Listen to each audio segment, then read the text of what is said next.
Hey everyone, Rivera94 here with another action figure review. This time we're going to take a look at the Figuarts Broly SDCC 2016 action figure by Bandai Tamashii Nations. This is the newest one from the latest Comic-Con that has happened in San Diego, of course, like I stated. And they labeled this figure as a premium color edition, so that is the exclusivity of the figure. It's just a repaint, which is normally what it is for Figuarts.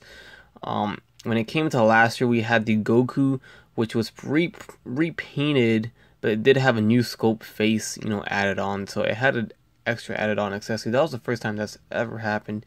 And it has, a couple, like the belt was a new mold and all that. So it wasn't that big of a deal, but, it was big enough to actually, see the difference compared to the original Goku.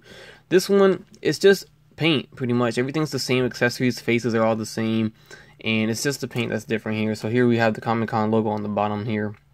On the side we have premium color edition. So as you know, they did a premium color edition of Trunks and Vegeta. They're going to do one of Cell. So this means there's not going to be a normal release of a premium color edition of Broly, because that's the San Diego Comic-Con exclusive. So this is the only way to get a premium color edition Broly. And as you see, the hair is green. It's different. And we have some other shadings that are different compared to the original. Here's the side of the box. We have Broly, of course. There's the back. More brawliness.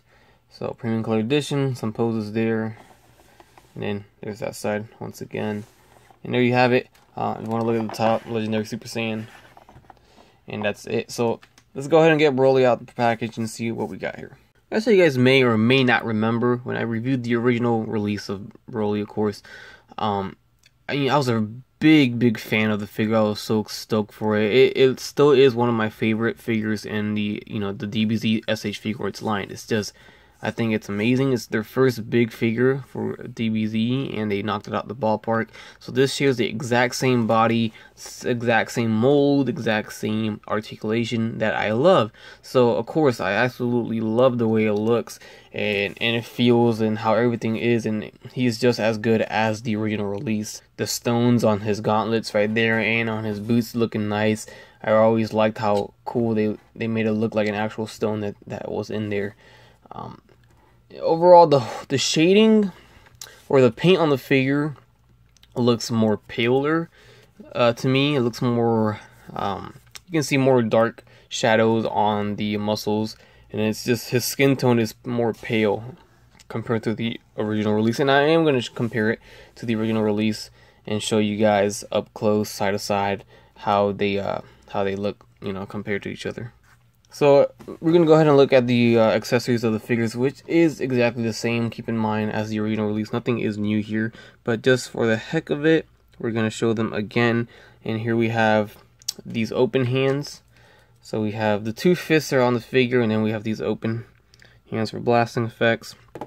Then we have these hands right here that are half, kind of like grabbing something. So there you go, you can see the shading there. The knuckles. And we have 3 blast effects that we already know. It's the green effects that he came. So all this we already have seen before, along with the faces here. So there's the little smirk. Here's the screaming face, and of course the neutral face that is on the actual figure itself. Overall, the paint and everything on these are spectacular, as always by Figuarts. They do a great job with paint and stuff, and that is no different on this figure. Here's a closer look at Broly, the Legendary Super Saiyan, and his green hair, the new paint that is on his hair. It's in the camera, it kind of looks like it's lime green. It sort of is. It's a different tone as it comes from the middle and out. It gets a little lighter. It's not too noticeable, but it's there. Overall, I like how it came out. It's pretty cool. Some of the shots that he's in the movies, he has kind of this greenish hair, and this is where that comes from. So that's why they actually did this.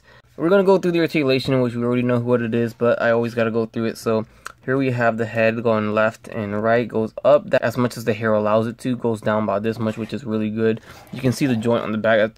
I remember when I first saw that, it's kind of awkward. It looks very weird. I don't like how it looks at all, but at least it's hidden, Going to the arms, forward and back, in and out upper bicep swivel. We have the double jointed elbows right there. Then we do have a swivel at the wrist with, it's not a hinge, it's on a ball joint, but it acts like a hinge, so that's good. Going to the torso, we have this diaphragm joint right here underneath the pecs, so it goes forward and back, and it swivels as well. We also do have a waist swivel that also goes forward and back too. Again, just like the original, these are on hinges here, so this does articulate and goes along with, you know, it doesn't hinder anything if you want to bend his knees. But his legs go forward and back like this, in and out. They do drop down SH Figuarts style, so that's cool. Upper thigh swivel, double jointed knees. And then we do have the ankles going forward and back. We have the toe articulation and the ankle pivot. Right, so here we have them both side by side. The original release here, the regular release, along with the San Diego Comic-Con exclusive. And you see the differences in the paint. Overall, in the entire figure, everything is, you know, it's different once you have it side by side. The skin tone is significantly different. So is the hair, of course, and the pants. Now, I'm saying this right off the bat, I like the original release a lot better. The paint on the original release is a lot better than this one. This kind of looks dull, and now I don't want to say boring, but compared to this is more bright and vibrant and more like, you know, this one pops compared to this one. But this one still looks cool nonetheless. You know, of course, I'm not talking about the figure itself, I'm talking about the paint here, and this one still looks kind of cool in its own way. I don't know, it's kind of weird to describe, but I mean, just look at the difference here and look how this one just looks so much better. I just love how the skin tone is with the orange shading that they got on his muscles.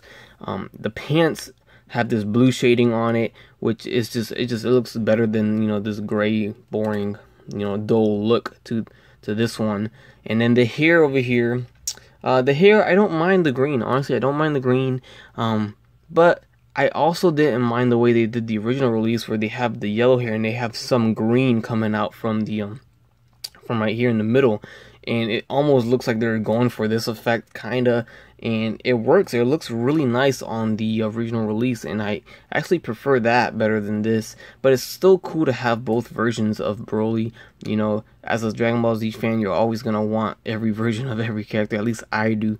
And then just to give you a little closer look at the hair there, you can see what I was talking about the green already being there in the original release. This one's just, everything's green. So that concludes my review. Honestly, I was very surprised when they announced this Broly as the San Diego Comic-Con exclusive. I didn't expect it at all, but I'm also glad at the same time. At least it wasn't a brand new figure. I always have that fear. I know they haven't done it before. I always have that fear that one day they're going to run out of repaints and just put out a new figure for exclusive, and that's just going to blow up. And I mean, could you just imagine the price on that? So there you have it, guys. It's not really a must-have. Unless you're someone that wants to complete the entire series, then you really don't need this, especially if you're on a budget, because this is, you know, a pricey figure. It's a pass if you have the original, pretty much, is what I'm trying to say. If you got to have both versions because you love this green hair version, then get it. If not, you don't really need it. I'm not saying it's a bad figure, it's just if you have the original, you don't really need this one. So that's all. Other than that, it is a good figure. It's the same exact thing. Good articulation, good build, good sturdy joints and accessories. Oh, and also I almost forgot to mention, it does come with a stand, as the original did as well. Not that it really needs it, but it's there, so that's cool. Anyways, that concludes my review. Hope you guys enjoyed. Please leave a like, comment, subscribe if you guys would like, and you guys have a great day. Bye. That's crispy.